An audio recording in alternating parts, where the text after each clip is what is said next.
What's going on YouTube? It's your boy 007 Cincy, man, back with another video, man. I missed y'all. You know, new content every week, man. I'm always uploading, y'all. Make sure y'all like, subscribe, man. Hit the post notifications to let y'all know when I post. So look, man, Complex just made a list of the top 20 best rappers in their 20s right now. And I ain't gonna lie, right? There was no way that I was getting research for 20 niggas to do a list on. So I took the top 10 from that list, and at the end of the list, we'll go over the other 11, 5, couple that I didn't talk about in the video.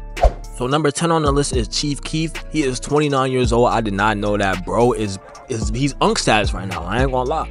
The reason for him being on this list is that he's making some of the best music in his career, including his latest album, Almighty Soul 2. And I ain't gonna lie to y'all, I did not listen to that shit. So to be honest with you, y'all gonna have to let me know in the comments if that shit was good or not. He is still mostly a cult legend, but one that hasn't had a hit in a number of years. Chief Keef has been a professional rapper for over a decade, and remarkably, he's still under 30. He entered the game at a tender age of 16, launching Chicago drill into the mainstream. Over the years, he's grown from a major label priority to an independent cult figure in rap, trolling away in his own lab, putting his own music on his own schedule. In the process, he's influenced countless rappers. At 29, Chief Keef is a seasoned veteran. He's currently making some of the best music in his career. This year, he accomplished something that many rappers have an issue with, and that's making a worthy, good sequel to a classic project. Almighty Soul 2, his long-awaited 5th studio album, almost matches the original. Tracks like Tony Montana, Flow, invoke the essence of classic drill while incorporating the psychedelic production quirks he's developed over the years. With Almighty Soul 2, I particularly appreciate how he collaborates with female rappers like Sexy Red and Tara Wack, allowing them to outshine him. Chief Keef also took a major victory lap earlier this summer by headlining Lyrical Lemonade's Summer Smash Festival, making it his first performance in Chicago since 2012. Even after all these years, the city still loves Sosa. So I ain't gonna lie, Sosa being number 10 on the list, that's not bad, okay? I felt like they gave some pretty good reasons for that, so let's move on. Next on the list is Lil Baby, and their reason for him being on the list is that he been giving some great verses this year. I ain't even gonna lie. The reason for him not being higher is that he's had a rough couple of years, and he's only just now getting back into the groove thanks to many of these fucking amazing features that he's been giving out. That nigga's been on fucking fire. Lil Baby is like one of those ballers who have been in the league for a few years and is still somehow a few months younger than the incoming lottery pick rookie. It's probably because the Oakland City kid has been getting shoutouts on Quality Control Records since 2015, back when his moniker made sense. By the time he turns 30 in December, Baby will have lived more lives and career than the cool kids getting regional YouTube nerd rap on fire right now. The last time Complex made this list back in 2021, he was the clear number 1, the best rapper alive, off the heels of releasing a classic, My Turn, and a very solid collab tape with Lil Durk, the voice of the Heroes. Unfortunately though, there have been some bumpy years since. It's Only Me, a decent 23-track album that debuted at number 1, did numbers that dwarfed most artists on the list, but unfortunately it came and went because Lil Baby just didn't have no hits on that shit. I ain't gonna lie. And the fans, of course, being fans, they gonna let you know that shit was ass, and they felt like he wasn't growing, that all his verses was the same. It seems like he's starting to rectify that problem though. He's dropped a number of excellent guest verses in 2024. The standout is Essential C starring Song of the Summer contender Band for Band, but there are also excellent verses on songs that he did with Bryson Mena, Bossman D-Lo, and his artist Tay B. On the activity and clout around Lil Baby, a new album from him feels imminent. You can bet against him at your own risk. Number 8 on the list is Lil Yachty. He has continuously found ways to stay relevant while experimenting with various styles. His last album, Bad Cameo with James Blake, was somewhat disappointing, I ain't gonna lie. Lil Yachty been flipping rap on his head since the early SoundCloud days, but he's really been on a killer experimental streak since the meme turned mega hit Poland conquered the internet. Let's start here, shocked rap heads with Shroom Brain Rock Psychedelia. Far from a copycat chasing trends that drive TikTok, Lil Yachty is really a shark. His ferocious appetite keeps him constantly moving. He's unafraid of upsetting people with what he says, whether it's a vexing declaration that he's pivoted from rap to psycho rock to be taken seriously as an artist, or his Instagram live lash out against Caribou, an ex-member of his group Concrete Boys. At 27, he's one of the most influential figures in the culture. Not everything Yachty makes works, but it's fun to watch someone so successful just tinker around remaking subgenres in his troll happy image. And in a landscape filled with rappers trying hard to appear nonchalant, it's bizarrely refreshing to see someone inflame the public and risk crashing out. I didn't even know Lil Yachty was 27. That's insane. It's kind of crazy to see how like Lil Yachty is literally like one of the biggest, best rappers like in the culture. Like, is that not insane to you? Like, from when he first came into this shit, like, I noticed a lot of people that never thought Yachty would become what the fuck he is and be such a cultural icon in this space that we love so much. But let's move on.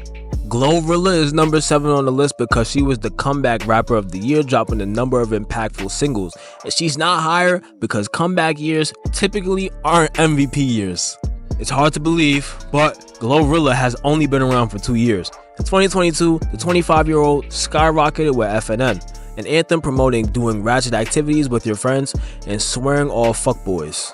The track's success propelled Glorilla into the spotlight, leading to appearances at the 2023 Grammys, where she was nominated for Best Rap Performance and a performance of Tomorrow 2 with Cardi B at the American Music Awards. But she hit a cold streak, dropping clunkers like Internet Trolls and Nut Quick that failed to garner the same amount of steam. The phrase one-hit wonder started to float around despite the fact that at one point she already had a couple songs that charted well. And don't forget about that song with Favi, that shit was fucking ass. But Glorilla is a prime example of why fans can't be prisoners of the moment. Sometimes it's important to let things play out.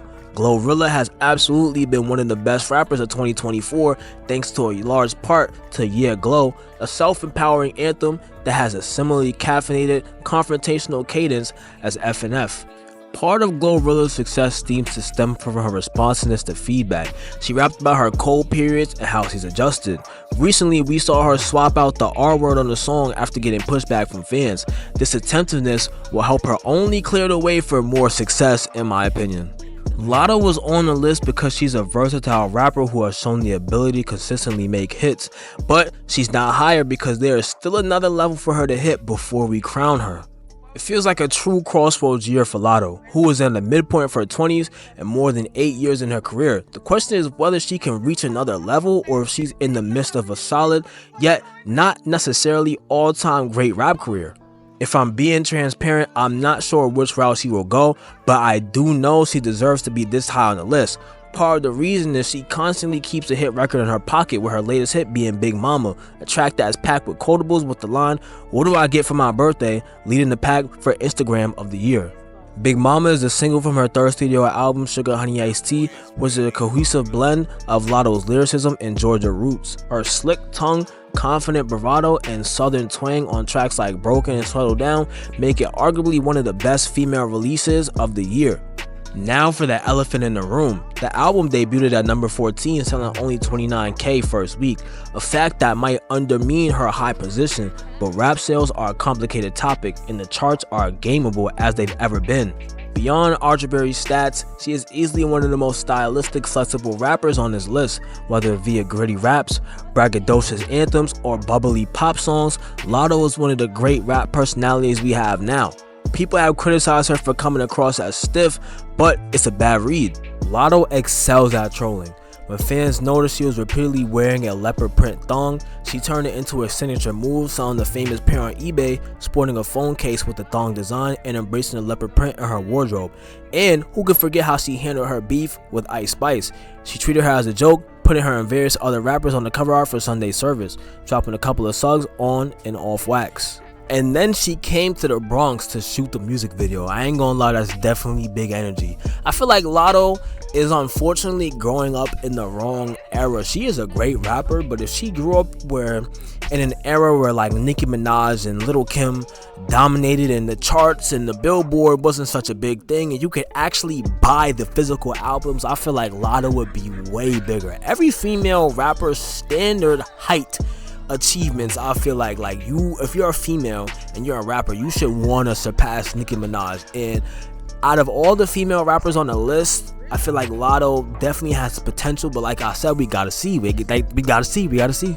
Yeat is number 5 on the list because he is one of the most unique rappers in the industry, but he's not higher because he has to break out of this bubble to move out of the list. Stop the fucking mysterious shit, I guess is what they trying to say.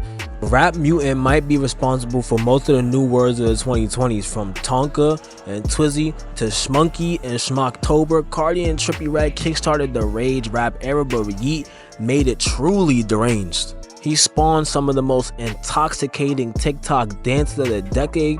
You feel drunk just watching them. And even dropped a collab with the Minions. He's one of the only few rappers to fully graduate out of the internet underground, scoring songs with megastars like Lil Uzi Vert. His latest album, 2093, debuted at number 2 on the Billboard, and Drake's song he's featured on, I Don't Give a Fuck, hit number 2 on the Billboard Hot 100. He towers over the rest of the 2020s generations. Haters call him insane, yet he's truly adept at stretching his voice beyond the human realm. 2093 saw him cosplaying as an overlord of the future of dystopia. It was his most conceptual release yet, and clearly an attempt to garner mainstream approval. But even if it was a commercial success, moving the equivalent of $70,000 first week, it felt most like a discount Travis Scott album stuffed with luxurious beats and empty luster.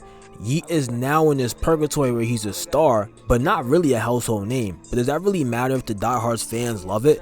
In my opinion, the way Yeat can come back and have a clear direction, that if he stops making this fucking EDM movie music bullshit, Travis Scott shit, bro, and he goes back to his underground sound, bro, and actually starts making like actual songs. But that's just my opinion. Y'all can let me know in the comments how you feel about Yeat. Megan Thee Stallion is capable of headlining arenas and constantly topping the charts, but she's not high on the list because she had a big year and made significant improvements, but the top 3 still show more potential. After a challenging few years marked by high-profile trial, social media controversy, and sensational blog headlines, Megan Thee Stallion returned with a vengeance. She is steadily building her empire. She announced her company, Hot Girl Productions. She released her first album as an independent artist, secured campaigns with Nike and Planet Fitness, headlined her first ever arena tour with her bestie Glorilla, and she also scored a #1 hit on Hot 100. Consider this album addressing personal hardships and experimenting with different sounds. Megan was a success and became the highest charting album by any female rapper in 2024. Just further proof that Megan Thee Stallion is still that bitch. That is not my quote. Let's move on. Central Cee is on this list because he's a UK rapper who's been able to garner significant crossover success in the United States, but he's not high on the list because there isn't a large enough sample size for him to be the best rapper in their 20s conversation. In just a couple of years, Central Cee has evolved from being the face of UK rap to being one of the most promising young rappers in the game. He hasn't released a full-length debut album yet, which adds to his aura of endless potential that surrounded him. Part of the appeal is that we can see him striving towards greatness, looking to transcend to new commercial heights without alienating the day ones. One thing he's done is distance himself from the UK drill sound that he was associated with early in his career, and I know them niggas in UK get busy, so I'm pretty sure there was a lot of real life shit that was going on with Central Cee before he blew up, so I guess it's a good thing how he changed his image up a little bit. He started collaborating with proven hitmakers across various genres, from pop to Afro beats to lighter rap beats. Not only does he not sound corny trying these styles, he's also the highlight of all these songs, still in the spotlight every single time. As a technician, he might be the best pure rapper under 30, showcasing a mixtape era dedication to intricate wordplay and acrobatic flows. Even as his hits grow bigger like Band for Band, his stunting album Lil Baby, which cracked the top 20 on the Billboard Hot 100, he remains best known for being a real spitter.